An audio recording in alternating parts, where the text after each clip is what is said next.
Hi, I'm with Peter Gunson, who's Vice Chair of Redbourn Community Group, and I'm Sally Bartlett, and I'm Chair of Redbourn Community Group. And I say Redbourn Community Group because we have changed our name. Just a year ago, for 40 years, the charity was called Redbourn Care Group. And because of the pandemic and a number of other reasons, we've moved to call ourselves the Community Group. We know that we're going to be referred to as the Care Group for many, many years, but officially that's what we are. And what we do is, I'm sure Sally will add as well, we take people to medical and transport, to medical appointments and wellbeing appointments. We've also helped people with shopping, outings when we can. Hopefully we'll be able to do more of that soon. Sally? Yep. Lots during the pandemic. We made thousands of prescription deliveries. Things did change through the pandemic, but I think we'll talk about that in a minute. But generally our themes are to help and connect people in the community with what sort of social interaction needs they have in terms of getting people on outings. We have a minibus, so we try and get people out and about.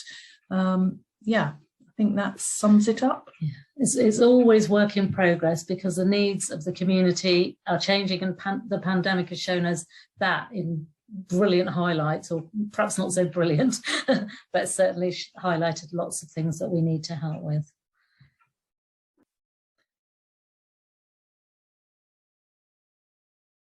Our trustee board has changed over this last year quite significantly, actually, due to the pandemic, but we'll say that a bit more about that in a minute.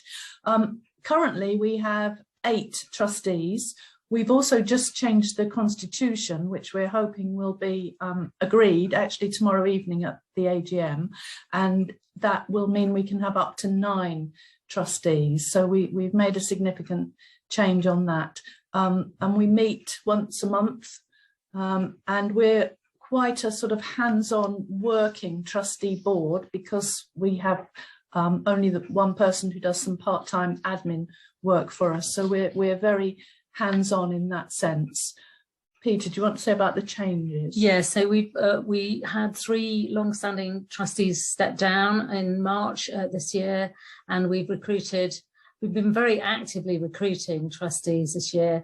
Surprisingly, the time we recruited trustee about 2.5 years ago, we only got 1 applicant, and that was because we knew the person and we encouraged them to apply. But this time we got about 17 applicants, and we have 3 very diverse trustees in terms of age and experience, which has been absolutely brilliant. So our trustee board, if I take an age as a characteristic of diversity, we now escape from mid-30s to almost 80, and with very different backgrounds and experience in that. So it's been an excellent learning as a more long-standing trustee, to learn by being asked questions of the newer trustees, to kind of, it makes you think, stops you in your tracks, and you think, why are we doing it that way? Is it really still necessary? So that's been really brilliant over the last few months. Actually, it's actually I feel like we have had great success with it, really, as Peter says, because we have changed because of the pandemic.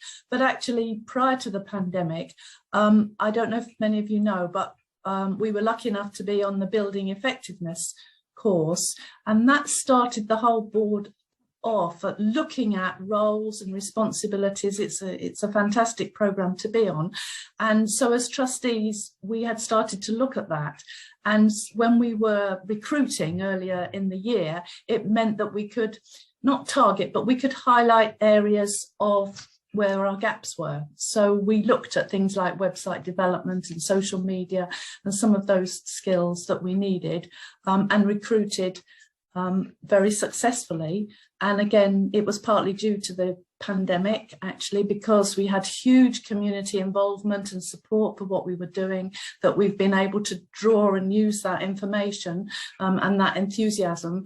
We struck it lucky, and we've significantly changed the board, which actually is of huge benefit to all of us. We're really pleased about that. I guess the last thing I'd like to say on that is, a relationship of a board needs constant work. So just because we've recruited 2 trustees, we've got to keep everybody engaged, feel they're valued, feel they're doing something that they can do, are supported if it's new. So it's a continuous development. It doesn't end with recruitment at all. It just begins, really. Yeah, absolutely. Yes, that's right. Hopefully we're really supportive and people are on board, and yeah, but again, next year we'll want to do something different. So as Peter says, it doesn't change. It's ongoing hard work, really. That's all it comes down to.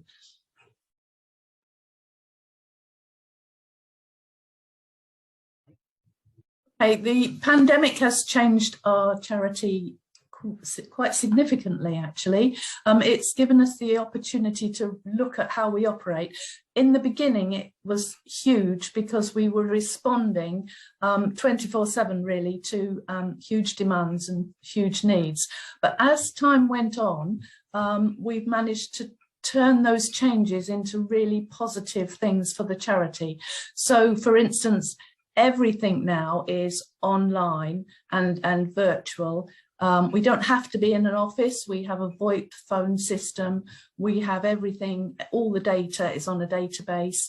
And that's made a huge difference to the way we operate, our recording, our data, keeping statistics, being much more efficient in terms of what we do. And it's eliminated a lot of inaccuracies, because I have to say, prior to that, people were writing things down, which actually isn't the way forward. So it accelerated the way forward for us, which has only been positive.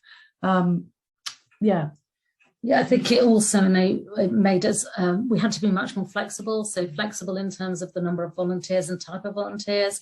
I mean, the big thing from my perspective, I'm sure Sally would say the same, was working in partnership with a lot of groups. So within a week of the pandemic starting, we were working in conjunction with a huge group in the village who'd set themselves up on Facebook. So a very different dynamic of group, but we kind of ended up very quickly as the lead organisation that corralled and collated all the data, and we had working groups, and we met early on twice a week virtually with like Neighbourhood Watch, the church, the surgeries, and that was just brilliant in terms of partnership working. And I think that partnership working with other groups is really something which has carried on, and that's something that will be great.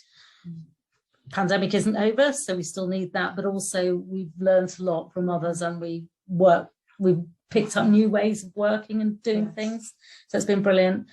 We've also had to work really quite closely and tightly as a team of trustees, because it was kind of all hands to the pump, and a lot of people have done, Sally has done so much work, but even our treasurer has processed, 30, 40 sum up payments for shopping a day at the height of the pandemic. So everybody's put in an extraordinary effort.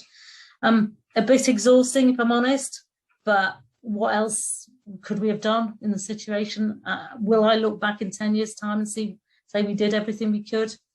Well, there'll always be gaps, but I think we should be pretty proud of what we've done personally and professionally.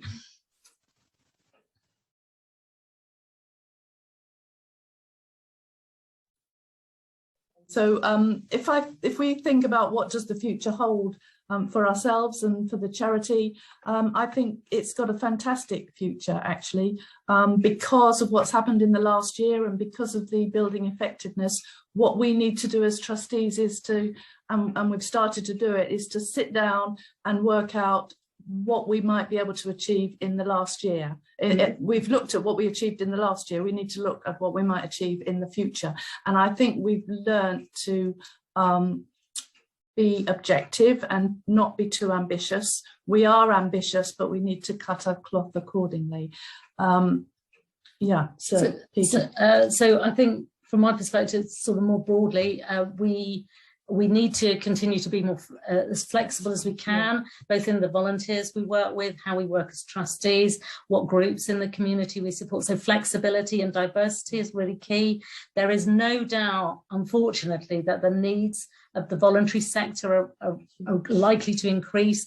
That includes Redbourn, equally all of Hertfordshire. I think the thing that continues to shock and dismay me is the pockets of deprivation you see in every community. So while Hertfordshire might appear to be a wealthy area, the need for the voluntary sector and Redbourn Community Group is growing and growing, and we need to be able to support that. So yeah, I would love to see that we also can bring on the next generation of both volunteers and trustees to support that and stay and hold their hands while we're still valued. So that's what the future means for me too. Thank you.